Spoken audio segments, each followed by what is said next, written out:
Welcome to Black Screen Stories and Parables by Queen's Intuition.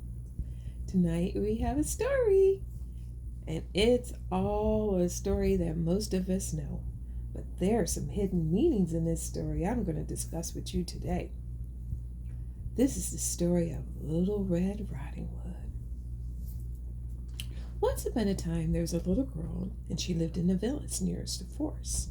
And whenever she went out, Little Red Riding Hood wore a beautiful red riding cloak.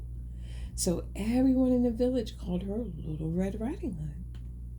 One morning, Little Red Riding Hood asked her mother if she can go visit her grandmother, as it had been a while since they'd seen each other.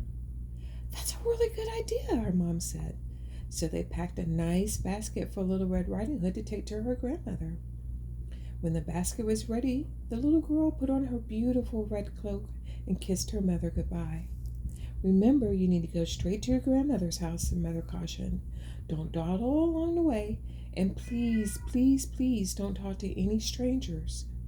The woods are dangerous." "Don't worry, Mommy," said Little Red Riding Hood. "I'll be careful." But when Little Red Riding Hood noticed some lovely flowers in the woods, she forgot what she promised her mom. And she stopped to pick a few and watched the butterflies flit, all while listening to the frogs ribbit, ribbit, ribbit croaking, and picked a few more flowers along the way.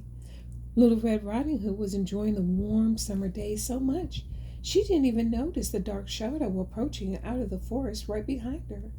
And then suddenly, a wolf appeared. "What you doing here, little girl?" the wolf said, as friendly as he could muster. "I'm on my way to see my grandmother. She lives through the forest, near the brook, you know," Little Red Riding Hood replied. Then she realized how late she was and quickly said, "Excuse me, I gotta go." And she rushed down the path to her grandmother's house. In the meantime, that wolf took a shortcut. That wolf was a little out of breath from running. And he arrived at the grandma's house and knocked on the door. "Oh, goodness, dear, come on in, come on in. I was worried something had happened to you in the forest," grandmother said, thinking the knock on the door was her granddaughter.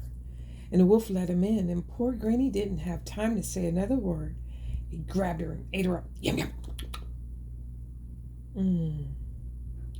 And that wolf, he sat there, he let a satisfying burp, and he poked through Granny's wardrobe to find a nightgown that he liked, and then he added a nice sleepy cap, and for good measure, he dabbed on Granny's perfume, right behind his pointy ears, which he hid underneath the cap, you know. A few minutes later, Riding Hood knocked on the door, and that wolf jumped into bed and pulled the covers up over his nose. "Who is Oh, dear. Who is it?" "It's me, Little Red Riding Hood." "Oh, how lovely. Do come in, my dear," croaked that wolf.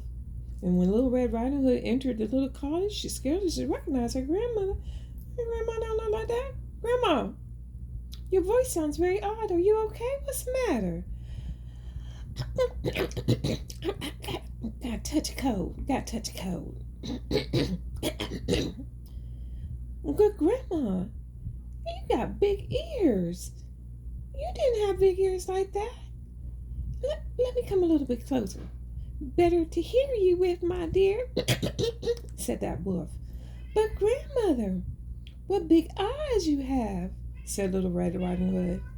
"Better to see you with, my dear," said that wolf. "But grandmother, what big teeth you have," said Little Red Riding Hood. Voice was kind of quivering slightly. "Better to eat you with, my dear," roared that wolf, and he leapt out of the bed and chased that little girl. And it was almost too late. Little Red Riding Hood realized that person in her bed was not her grandmother. It was that hungry wolf. And she ran across the room, through the door, and she shouted, "Help! Help! Help! It's the wolf!" And the woodsman, who was chopping logs nearby, heard the cry and ran towards the cottage as fast as he could. He grabbed that wolf, and he handled that, and he made him spit that grandmother out.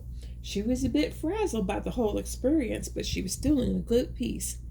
"Oh, Grandma, I was so scared. I miss you," said Little Red Riding Hood. "I love you too, daughter. I missed you too. I'm so glad you're here." There, there, said the woodsman. You've learned an important lesson today.